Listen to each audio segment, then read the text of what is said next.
Hello and welcome to the latest of the Marketing Briefs webinars. My name's Bonnie, I'll be your host for today. And today we're talking about the Social Selling Odyssey. So just before we get started, just wanted to tell you a little bit about the webinar series itself. We are running a series of 30-minute webinars every 2 weeks. They are short, focused and hopefully free of that marketing jargon that we all see every single day. Just to let you know about some of the upcoming webinars that we have. So we have email legislation, or GDPR as it's being widely touted at the moment, on the 28th of September. We're covering demand centres on the 12th of October and looking about some of the best practices about how to build demand centres, and marketing automation on the 25th of January. Believe it or not, we are already scheduled to go into next year. If you're interested in any of the upcoming topics, if you drop us an email at demandmore@lbdga.com, we'll be happy to include you on the invite list for that particular webinar.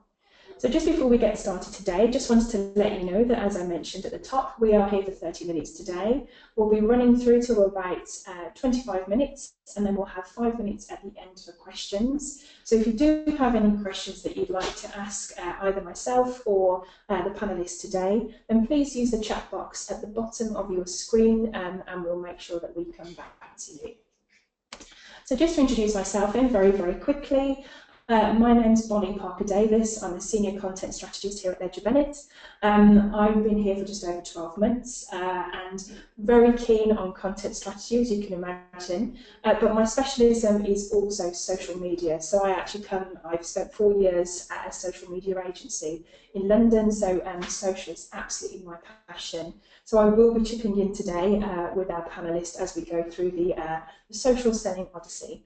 So just to introduce our main speaker today then, it's Victoria Legette, who's our Business Strategy Executive. Hi Victoria. Hello. Would you just like to introduce yourself to the audience, tell them a little bit about yourself? Yes, so I've been working in sales for around 5 years now, just sort of coming in at the beginning of this whole social selling thing.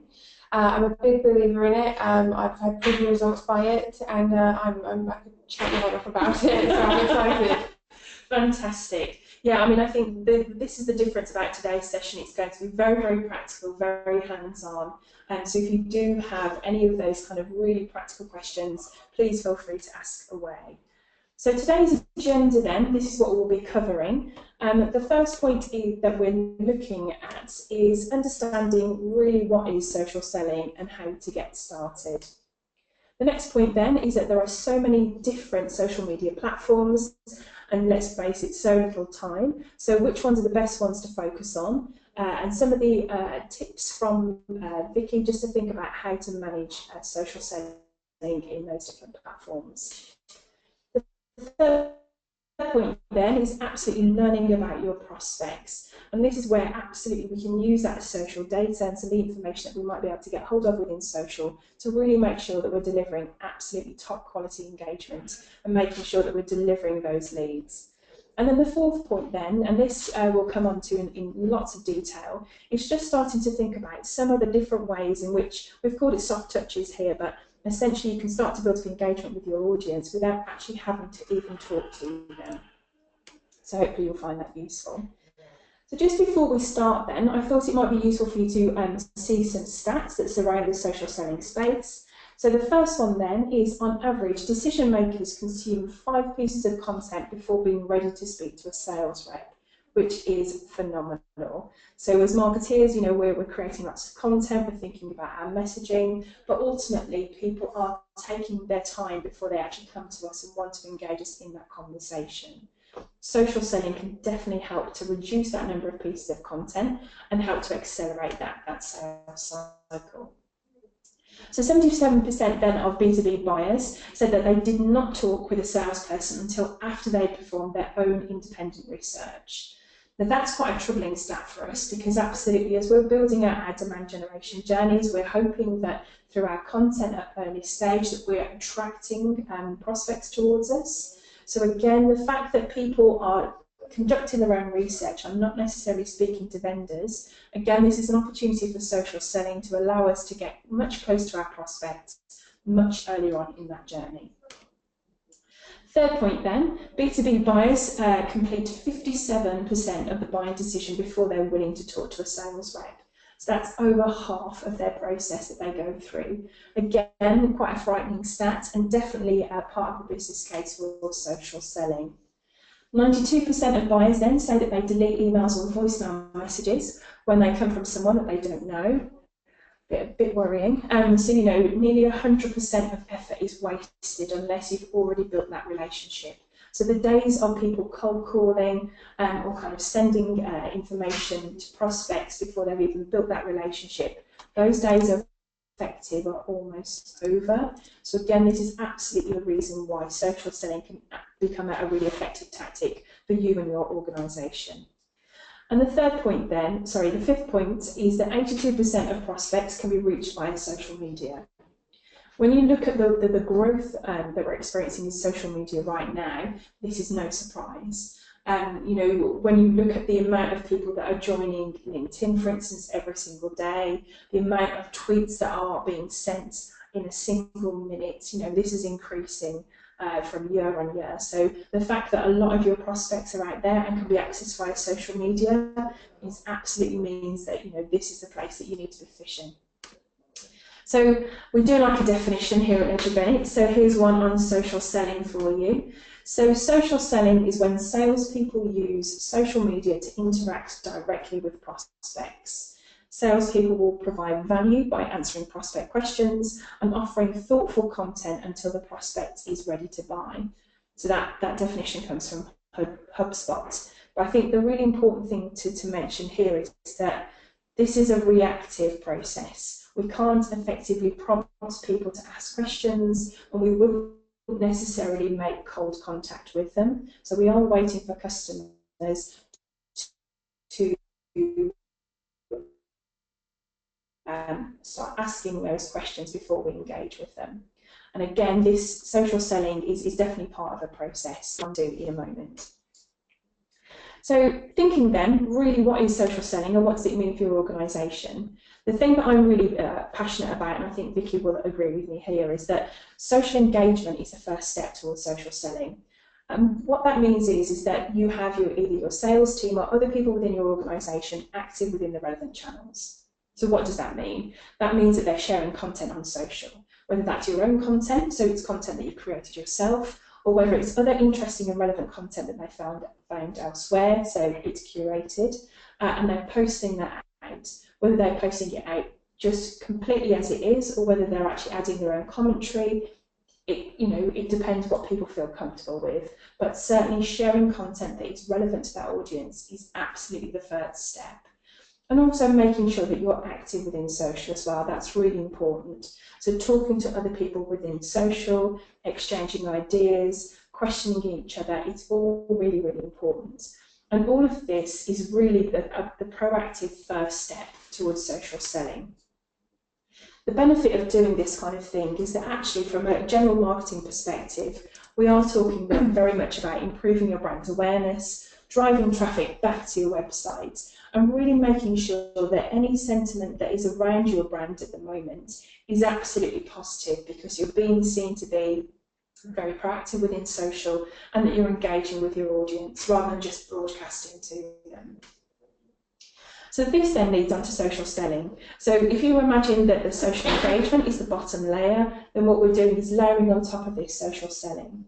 So then this is where we're then monitoring for relevant conversations. So whether those are keywords that are around particular products that we might be looking to try and sell to people, whether it's particular topics that we know we have something to say, or whether it's actual references to products themselves, or even competitor products. We can use a social listening tool to monitor those conversations and understand where they're taking place.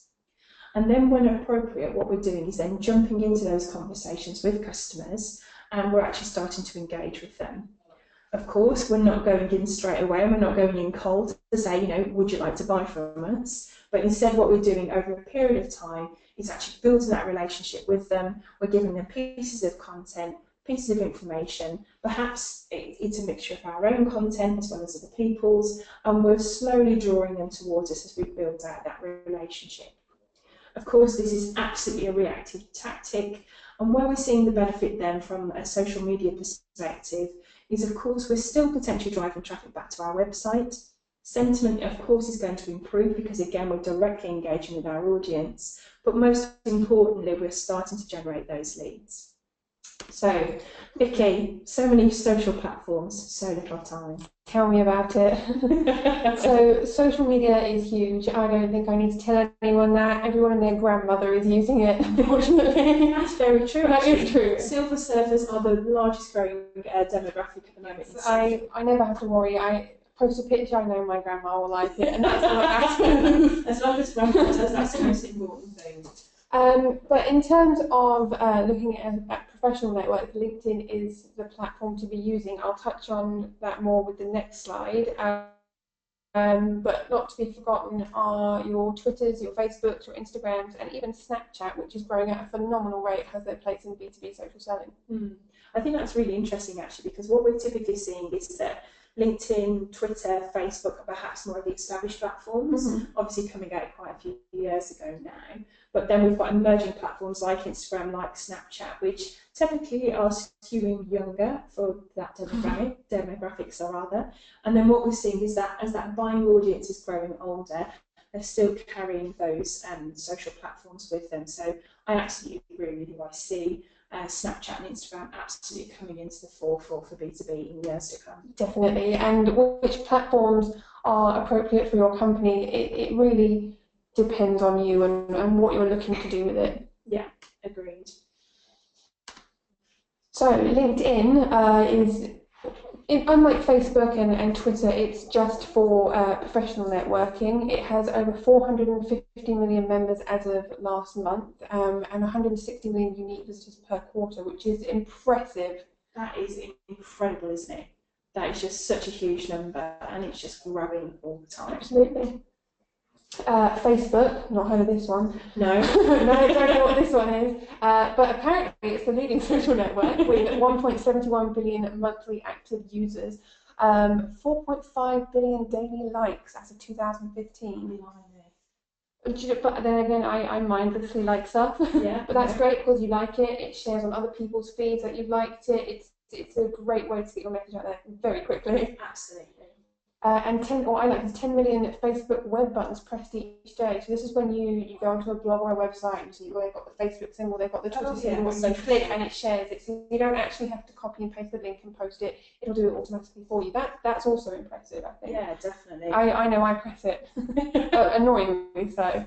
I think social sharing is absolutely something that a lot of people are starting to factor into their CMSs and their websites nowadays. Well, definitely if they're not, then they should be.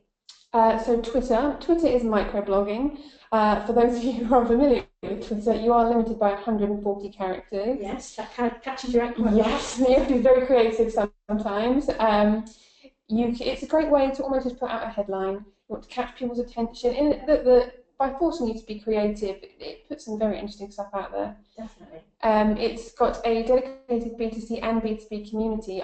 When I first started doing social selling, I was surprised at how relevant Twitter was. A lot of thought leaders use it to get their ideas out there. Events will create hashtags. You can then follow those hashtags. You can use that hashtag yourself to get your message out there to other people at the event who are following it. It's brilliant, and I use it every day. Fantastic. And not to be forgotten, there are plenty more other social networks: Instagram, Quora, Reddit, forums. I mean, to name a few.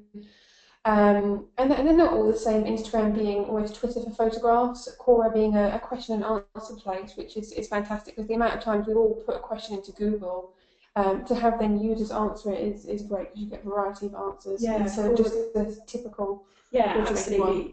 Quora is a really, really interesting platform. If you haven't looked at Quora, I would definitely recommend that you go in there and go and take a look at some of the questions that are being asked and the answers that are being given back, because absolutely it sits in the B2B space as well as B2C. And you're absolutely right, people are using it as a research forum to kind of answer some of the questions, and potentially look at, comparing different products. So definitely a place to go and investigate. And in terms of places like Reddit and forums, this is fantastic for social listening. It's heavily user-driven. It's always changing and moving. It's never the same from 1 minute to the next, and it's great to find out what's really going on with your buyers. Yeah, I was really surprised actually. I was doing a piece of research a few months ago for an engineering business, and was looking at young engineers, and found a thread on Reddit that was specifically talking about, going to university, which courses should I pick, which different universities offer different modules, are there advantages to having, qualifications in particular areas as opposed to others, and were older engineers that were part of Reddit as well were actually responding to those younger members, and really having a really engaged conversation about which was the best way to go. So I mean, it's great because there's no discrimination. All walks of life are there, so you get so many viewpoints. Yeah, really, really interesting.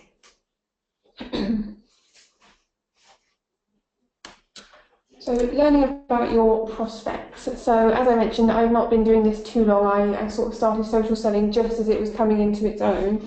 And I don't know what I would have done before it, because compared to as it was 10 years ago, there's so much information out there that I can use before I approach someone to see if they're interested. I don't want to hassle people if they're not ready. I don't want to hassle them with the wrong information. If they're talking about X and I'm talking about Y, it's not going to work. It's a match made in hell, quite frankly.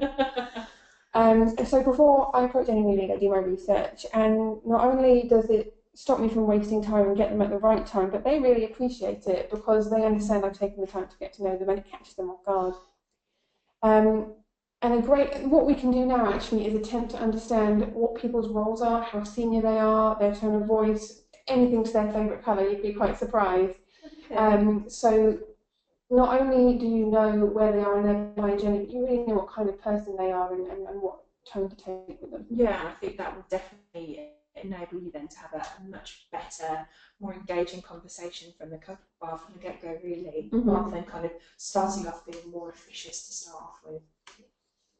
So learning about your prospects' role, so you can find someone's role on their LinkedIn first and foremost. What's great about LinkedIn is that they tend to also link to other social media accounts such as Twitter. So you can, if you go on their LinkedIn, you can learn about their role. They'll list what they actually do within their role, their previous roles, how long they've been in the industry, and then you can also tell by just how well filled out their LinkedIn profile is how much they care about that. Yeah, that's really interesting actually, because what we are seeing as well is that people are now updating their LinkedIn profile almost automatically as they change roles as well, so that you really start to get that really fresh information, rather than websites being up to date. Absolutely, it's a build as you go thing, and people, because it's always moving as a network, people are keen to keep it going so it doesn't get out of date. And in terms of looking for data when going after leads, it's the most up-to-date place. Yeah, definitely. So tone of voice, again, you go to their Twitter account, their Facebook page, their LinkedIn page even, to see how they've described themselves. You can tell what kind of person they are. If they're a little bit more old-fashioned, you'll know what they're expecting from a salesperson. Maybe you should talk to them a bit differently to catch them out. Maybe you're more of a traditional salesperson, therefore you think, okay, I'll go in, I'm going to do this old school. Or maybe you go onto their Twitter account and they're the life and soul of the party, and well, if you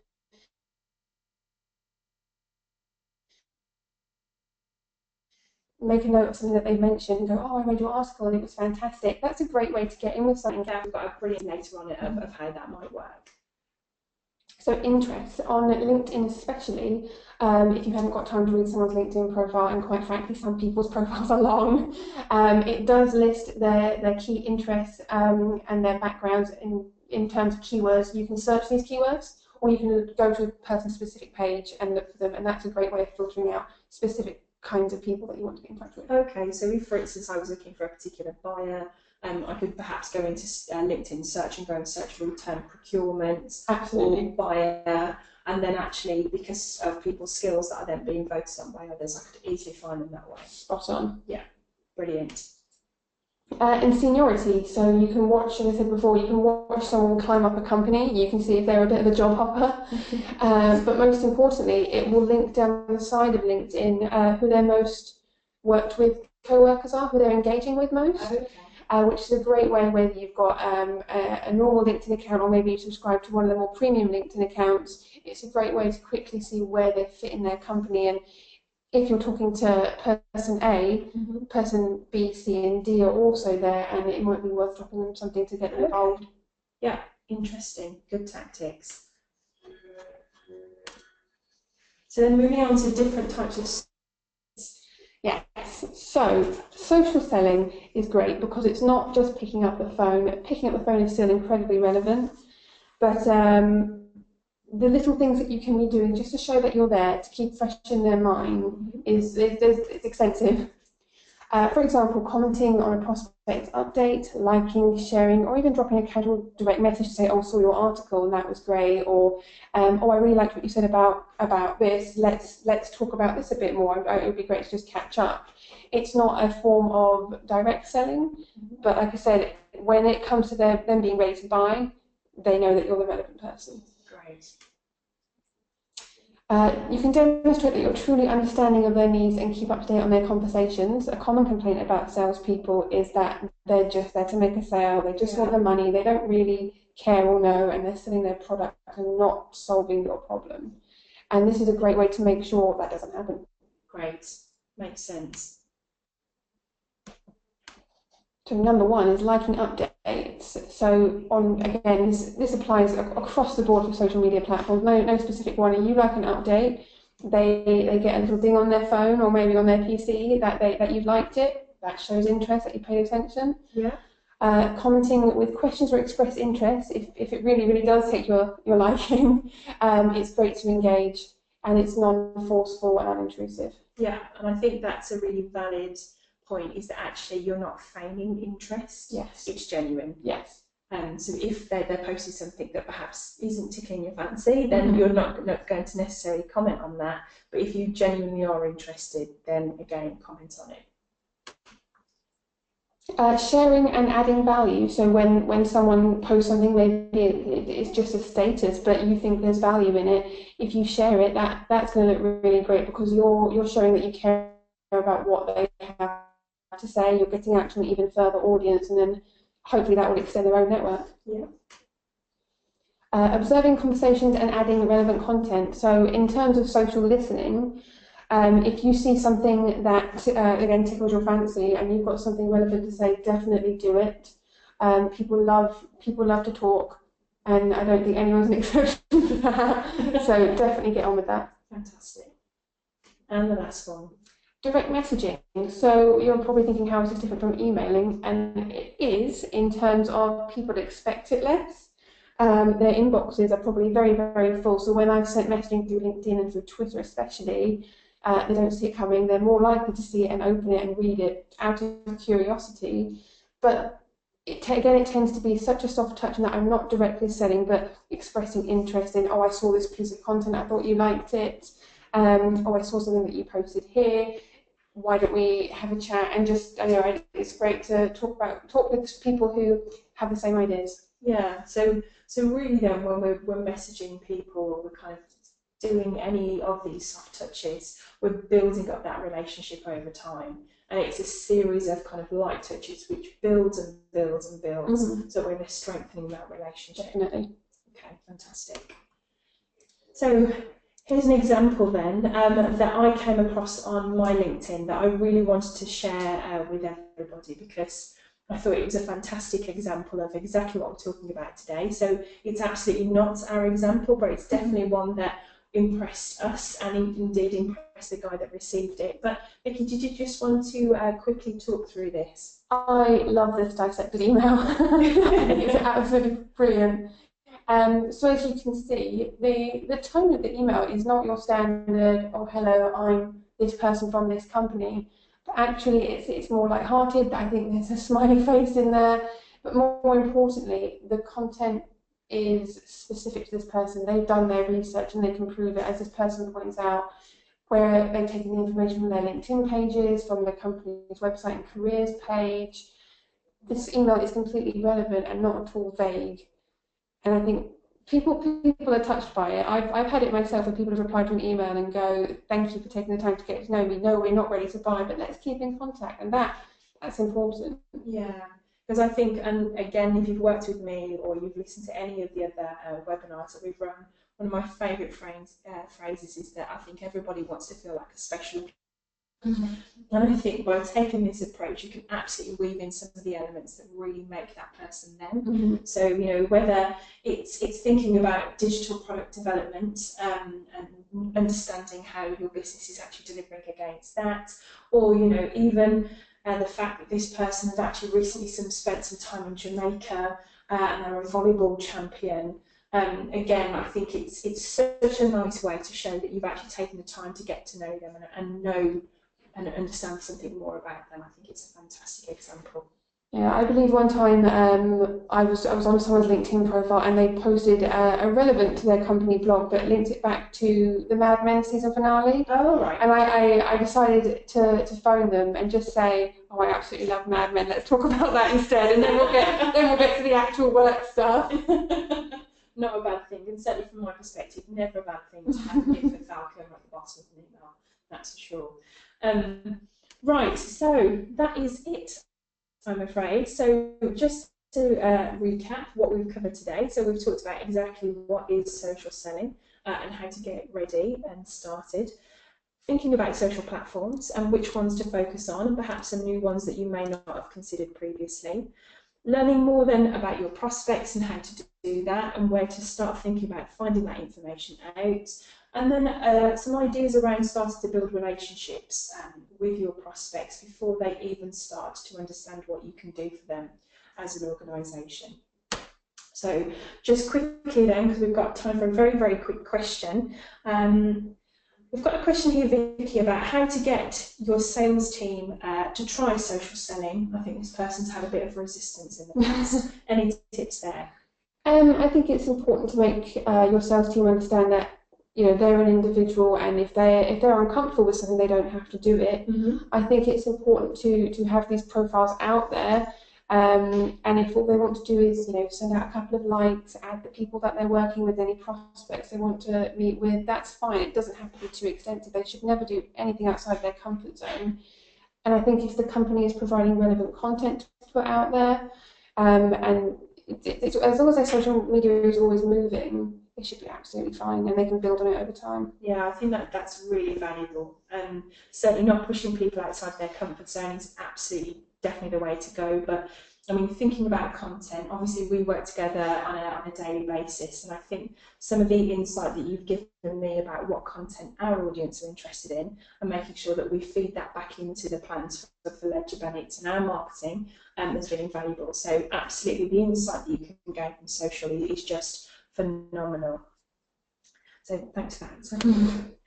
So just to finish up then, just to let you know about the upcoming webinars that we've got on the horizon and that relate to some of the subjects that we've talked about today. So as I mentioned, we do have the next webinar is our email legislation webinar on the 28th of September. We do explore in more detail the world of social media on the 26th of October. So there, again, I'll be presenting with one of our experts who sits in our inbound marketing team. Demand centres, so we'll be looking at that in more detail on the 12th of October. And then finally, on the 9th of February, content marketing, and really starting to dig into and understand how to deliver content that is absolutely ripe and ready for your prospects and customers to engage with. So if you are interested in any of those upcoming topics, then obviously, as I said before, drop us an email at demandmore@lbdga.com. And just to say thank you very much, Vicky, for joining us today. Pleasure's all mine. I think it's been a really informative session, and thanks to everybody that has signed in today and has been able to join us. We'll be sending out a recording of this webinar tomorrow.